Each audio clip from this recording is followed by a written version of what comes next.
Good morning, everyone. This is Salma Ammar, and today's topic of discussion might be considered outrageous in some people's eyes because it unravels a societal taboo.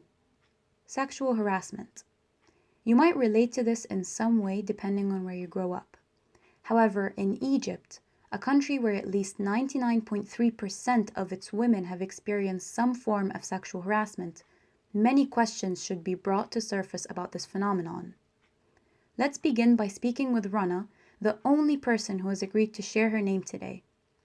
Rana is a British Egyptian undergraduate student who frequently visits her home country and was eager to express her views, not only on sexual harassment in Egypt or in the UK, but also on female sexuality. Can you tell me if you have been sexually harassed in Egypt? I have. I've been sexually harassed both in Egypt and here, but in Egypt it was a whole different scale than here. When it comes to sexual harassment, I think in the UK it's mainly when there's alcohol.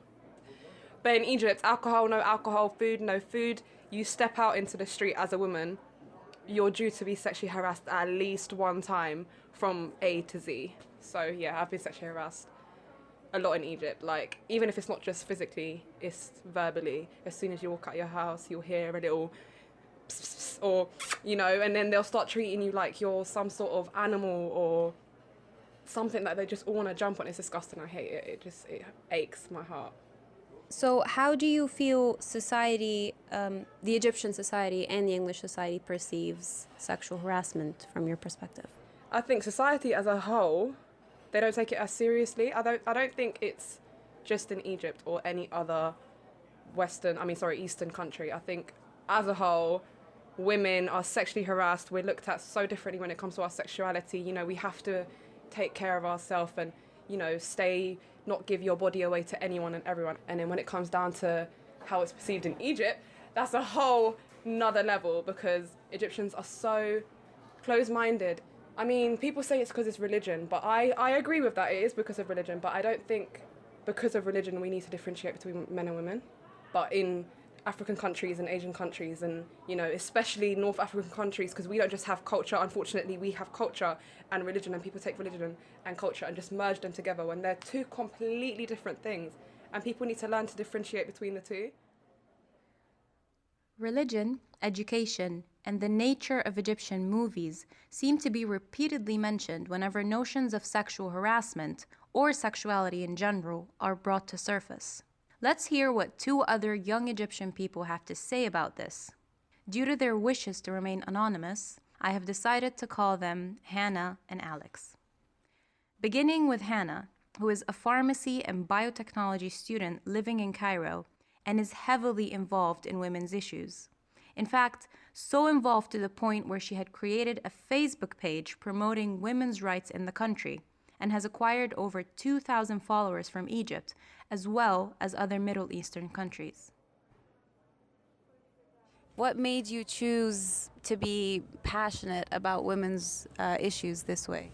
Well, it actually started when I was really young, and I noticed that misogyny and discrimination against women was very casual and normalized. So I started asking questions like, why is this okay? Why is this happening? And they said because a woman is a woman and a man is a man, and both can never be equal because they were not created equal, and men are naturally superior.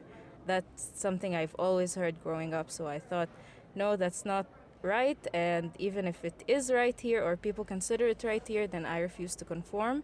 And so I started getting involved in women's rights issues and reading more about them, and it's something that I'm most passionate about.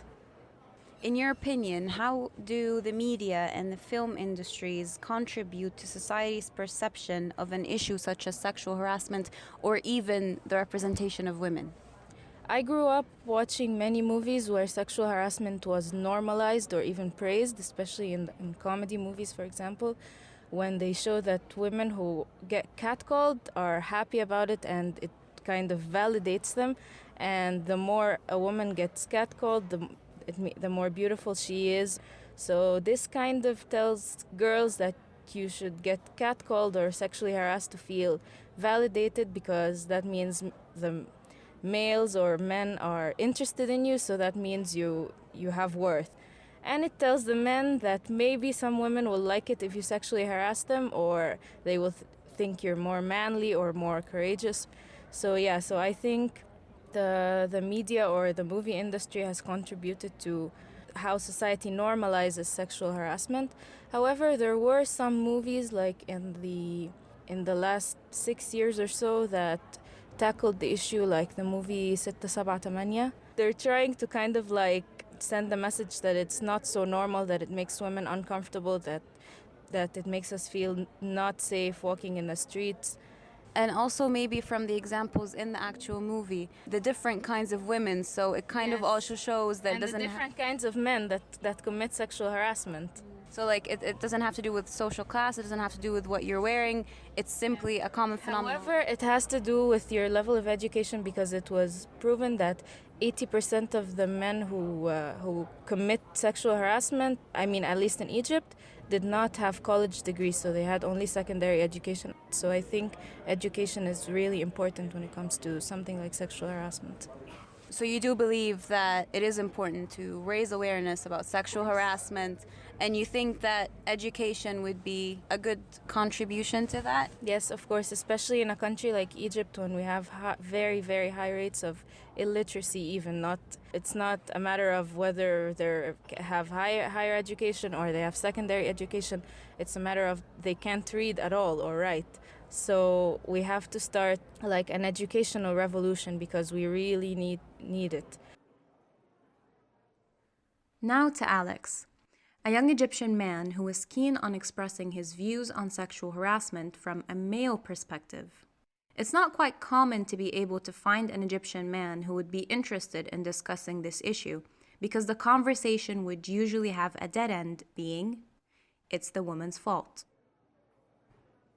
As a young Egyptian man, what are your thoughts on sexual harassment being the woman's fault? I think that's stupid, because sexual harassment is not the woman's fault in any way. I think that a lot of the time sexual harassment is blamed on the woman because men feel like it's their way of justifying their sexual frustrations. I think that it's just like a blanket kind of excuse. It's because they can throw it on something that's not them. But at the same time, it's not just about sexual frustrations. It's about disrespecting women as equal individuals in society. It's about disrespecting their agency and disrespecting their individuality and their freedom to partake in society as equally as men do. And so the fact that 99% of women don't feel safe on Egyptian streets because they are harassed on a day-to-day basis, I think that it doesn't make sense to blame that on sexual frustration, because sexual frustration is one of the many, many reasons that women have so many difficulties in living their daily lives in Egypt. Do you feel that religion or education, or religion and education, affect society's perception on some things, including sexual harassment? Religion and education, I think, are very two big factors in kind of deciding how gender and harassment kind of play into Egyptian society. After meeting, I guess, a few individuals, I realized that education, in the sense, our understanding of education, which is a typical, very formal education, kind of disadvantages individuals who don't have access to that kind of education. And so a lot of people read on their own, because the spread of the internet has kind of provided also these resources for so many people to have access to, and the translation of these many libraries around the world. And turning them into electronic resources has also allowed many individuals who haven't been receiving a formal education to be receiving an informal education and kind of educating themselves. And so by saying that people aren't educated, you're kind of assuming that they don't have access to these other resources, which isn't always the case. But on the other side of the coin, religion, I think conversations on religion in this part of the world are always very difficult, because it's difficult to kind of address religion just as a monolith, because religion has so many manifestations of the kind of extent of influence it has on society. Not only, for example, in Al-Azhar with the fatwas or decrees that they kind of release, but also like how religion has been morphed into some sort of cultural norm in a way. And so there are a lot of kind of cultural tropes that we practice and kind of cultural beliefs that we have that have no origin in quote-unquote culture, but rather it has its origin in religion. And so you kind of question what culture rather is, and how dependent we can be on this idea of culture, and whether or not it's kind of essentialist to just throw things under the bus and be like, oh, it's because of it's our culture, it's our beliefs, it's our morals. But these are all kind of social constructions, just as gender is a social construction. Now, going back to the representation of women in the Egyptian film industry and how certain issues such as sexual harassment are tackled.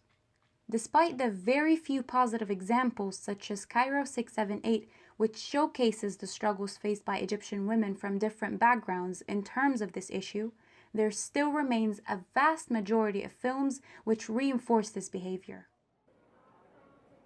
Do you believe that the media or the film industry in Egypt contributes to forming a specific idea of women? Definitely, 100%. I think the problem is that we're still portraying sexual harassment through films and TV in Egypt and not showing people how to stop it. We're just showing it, okay? You're raising awareness. I understand that you can raise awareness, but you can't raise awareness and just do it. You have to raise awareness and show these people how to stop. I also think that it's not an excuse, but all these very, very, very provocative films in Egypt that they go in cinema, the boys come out, they're very, very horny, they see a girl, they want to attack her. I'm not saying that's an excuse for them, it's not. But I just think if we know that we live with people like that, we shouldn't be providing them with those sort of films. We need to know our limits, we need to know who we're dealing with, we need to know the different mindsets and the different mentality, because some people are very, very, very strongly influenced by anything they see on TV. So I think the film industry in Egypt has a lot to do with the sexual harassment. Not even just the film industry, just the whole media industry in Egypt in general, like from journalism to TV to everything. So, from what we've heard so far, the media and the film industry in Egypt have played significant roles in shaping society's perception of women and their issues, whether by positively presenting them in a way that would make society understand them, or by undermining them and spreading misconceptions around them. However, how about we shift this discussion, which is quite female biased, to male sexual harassment? You might be wondering, does it exist in Egypt? Male sexual harassment exists. It's very real. And I think similar to like male sexual assault, male rape, it's not spoken of. Not because it's taboo, but because it's kind of assumed that a man can never be harassed, because this idea of a man and what a man should be, what a man should do in that situation kind of presents itself. And so in the same sense that, for example, in the United States or in conversations on male rape in the United States, that a man should just fight back, it's the same sense here that if a man is harassed, then that man should just fight back. But that subscribes automatically to this understanding that a man is a certain degree of masculinity or has a certain kind of reaction or kind of deals with these kinds of things in a certain way, carries themselves a certain way on the street, acts a certain way. And so based on these assumptions, that kind of subscribes to this one idea of what a man is, and that's not true, because just like there's a diversity of women, there's a diversity of men and people who are gender non-conforming, or it's just so many people out there who don't identify with the same kind of form of what a man is. And I think that's why male sexual harassment isn't discussed.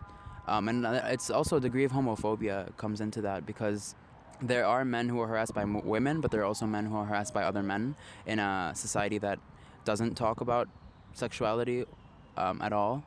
I think that's one of the main reasons why homophobia is a big part of sexual harassment. Men can be harassed by other men just because they feel that their masculinity is being targeted by certain flamboyance of a certain individual, or a certain hairstyle, or a certain piece of clothing that they're wearing. And so in that sense, that's why play that into, or weave that into the homophobia, in a sense that they don't want to challenge their robust sexuality, because men have to have robust sexualities and they have to be super straight and super whatever.